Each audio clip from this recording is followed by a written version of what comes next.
देखिए, राष्ट्रकूट वंश के बारे में हम देख रहे थे। इसके संस्थापक दंतीदुर्ग थे और राष्ट्रकूट वंश में इस वंश का जो अंतिम योग शासक हुआ था, अंतिम योग शासक के बारे में बोल रहे हैं, तो वह कृष्ण तृतीय हुए थे। ठीक है, तो राष्ट्रकूट वंश के अंतिम योग शासक पूछेगा कि कृष्ण तृतीय। ओके, आप समझिएगा, कृष्ण तृतीय के दरबार में ही 3 गो विद्वान रहते थे, पन्न पुण्य रन रहते थे ना, पन्न पुण्य रन। ये सब जो है हम पहले वाले वीडियो में बता चुके हैं। ओके, बस रिकॉल कर रहे हैं। आप समझिएगा, इस वंश का अगला शासक जो आते हैं राष्ट्रकूट वंश का, कर्क द्वितीय आते हैं, जो कि इस वंश का सबसे अंतिम आयोग शासक होता है। सबसे अंतिम आयोग शासक, सबसे अंतिम आयोग शासक पूछेगा तो क्या बोलेंगे? कर्क द्वितीय। और योग शासक पूछेगा तो कृष्ण तृतीय, राष्ट्रकूट वंश का। ओके, उसके बाद जो है कर्क द्वितीय की हत्या कर दिया जाता है, किसके द्वारा? तो तैलव द्वितीय के द्वारा। कर्क द्वितीय की हत्या कौन कर देते हैं? तैलव द्वितीय कर देते हैं। उसके बाद जो है ये पुनः तैलव द्वितीय जो है पुनः अपनी वंश की स्थापना कर देते हैं। कौन सी वंश की स्थापना कर देते हैं? चालुक वंश की ये स्थापना कर देते हैं। ओके, किसका हत्या करके? तैलव द्वितीय किसका हत्या करते हैं? कर्क द्वितीय का हत्या करते हैं, जो कि राष्ट्रकूट वंश का अंतिम शासक होता है। ओके, अब समझते हैं। तो हम चालुक वंश की स्थापना देखेंगे कि कौन किए थे फिर से, तो तैलव द्वितीय किए थे। अब समझिएगा, यहाँ पे नोट करिएगा, एलोरा एवं एलिफेंटा के गुफा के जो निर्माण करवाए थे वो राष्ट्रकूट शासक के द्वारा ही करवाए गए थे। ठीक है, एलोरा एवं एलिफेंटा की गुफाओं का निर्माण किसके द्वारा कराया गया था? तो राष्ट्रकूट शासक के द्वारा कराया गया था। ओके, अब समझिएगा, एलोराओं की संख्या जो है, मतलब एलोरा की गुफाओं की संख्या पूछेगा आपसे तो कितना है? तो टोटल 34 है। एलोरा की गुफाओं की संख्या कितनी है? टोटल 34 है, जिसमें कि 12 और 13 गुफा जो है ये बौद्ध धर्म के बारे में जानकारी देती है। 12 और 13 गुफा बौद्ध धर्म के बारे में जानकारी देती है। 13 से लेके 29 गुफा ये हिंदू धर्म के बारे में जानकारी देता है। ठीक है, 13 से लेके 29 हिंदू धर्म, 12 से 13 बौद्ध धर्म, 29 से 34 जैन धर्म के बारे में जानकारी देता है। ठीक है, और एलोरा की गुफाओं की संख्या टोटल कितना है?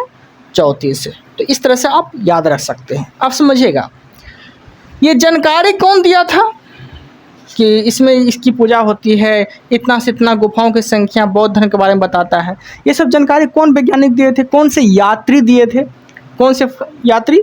तो फ्रांसीसी एक यात्री थे जिसका नाम थे थेबिनेट के द्वारा ही बताए गए थे कि 12 से 13 गुफा जो है बौद्ध धर्म के बारे में जानकारी देता है, 13 से 29 गुफा जो है हिंदू धर्म के बारे में जानकारी देता है, और 29 से 34 गुफा जो है जैन धर्म के बारे में जानकारी देता है। ठीक है, कौन बोले थे? तो फ्रांसीसी यात्री थेबिनेट बोले थे। कब बोले थे? तो 17वीं सदी में बोले थे। 17वीं सदी में बोले थे। 17वीं सदी में ये सब बात बोले थे। अब समझिएगा, चालुक वंश हम क्या बोले थे कि कर्क द्वितीय की हत्या करके तैलव द्वितीय जो है चालुक वंश की स्थापना कर देते हैं पुनः, तो वो समझते हैं।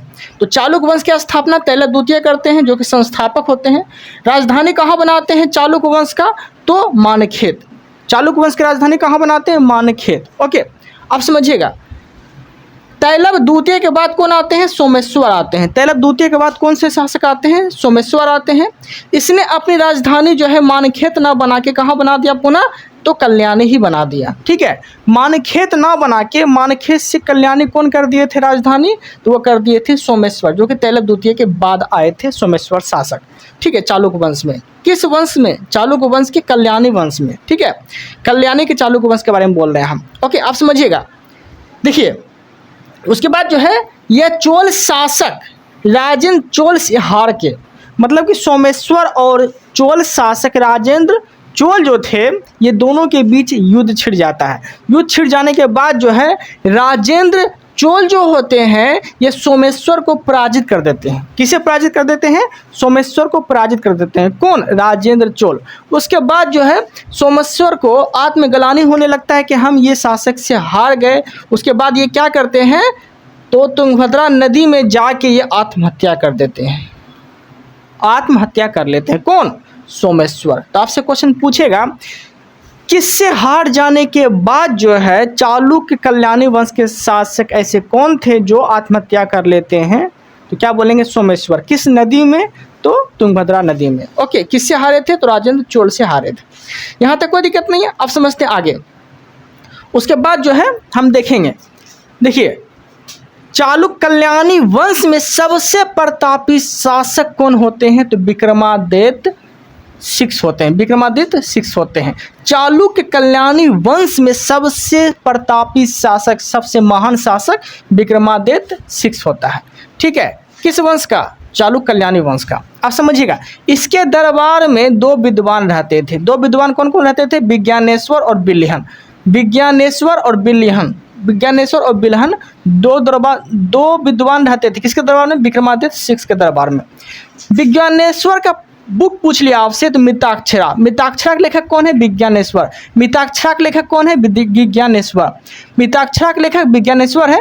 विक्रमादेव चरित के लेखक कौन है? बिल्हन है। मिताक्षरा के लेखक विज्ञानेश्वर और विक्रमादित्य चरित के लेखक बिल्हन। ये दोनों जो है विक्रमादित्य 6 के दरबार में रहते थे। ओके देन, आप समझते हैं। अगला शासक जो आते हैं, मतलब अगला वंश बोल सकते हैं, अगला वंश जो इंपॉर्टेंट है वही पढ़ाएंगे हम। ठीक है, अगला वंश अगर बोलेंगे तो अगला वंश आते हैं बैगी वंश। इसका शासन आंध्र प्रदेश वाला एरिया में चलता है। यहाँ समझते हैं। अगला वंश कौन पढ़ने वाले हैं? बैगी के चालुक्य वंश पढ़ने वाले। इस वंश के संस्थापक कौन होते हैं? विष्णुवर्धन होते हैं। बैगी के चालुक्य वंश के संस्थापक कौन होते हैं? विष्णुवर्धन होते हैं। इसका स्थान कहाँ हुआ होता है? आंध्र प्रदेश वाला एरिया में होता है। ठीक है, बैगी के चालुक्य वंश। ओके, अब समझिए राजधानी कहाँ बनाते हैं बैगी के चालुक्य वंश? तो वही बैगी ही बनाते हैं। इस वंश का अंतिम शासक पूछेगा तो विजयादित्य तृतीय। विजयादित्य तृतीय जो है बैगी के चालुक्य वंश का अंतिम शासक होते हैं। ओके, कोई दिक्कत नहीं है। अब समझते हैं पल्लव वंश। पल्लव वंश के बारे में समझिएगा। पल्लव वंश का कार्यकाल जो है 575 AD। AD का अर्थ हो गया एनो डोमिनी, मतलब ईस्वी के बारे में बोल रहा है। ओके, ईस्वी के बारे में। ठीक है, पल्लव वंश का शासनकाल 575 से लेकर 980 ईस्वी तक रहते हैं। ओके, इसके संस्थापक कौन होते हैं पल्लव वंश का? तो सी विष्णु। पल्लव वंश के संस्थापक सी विष्णु। ठीक है, सी विष्णु कौन सी उपाधि धारण करते हैं? तो अवनी सिंह।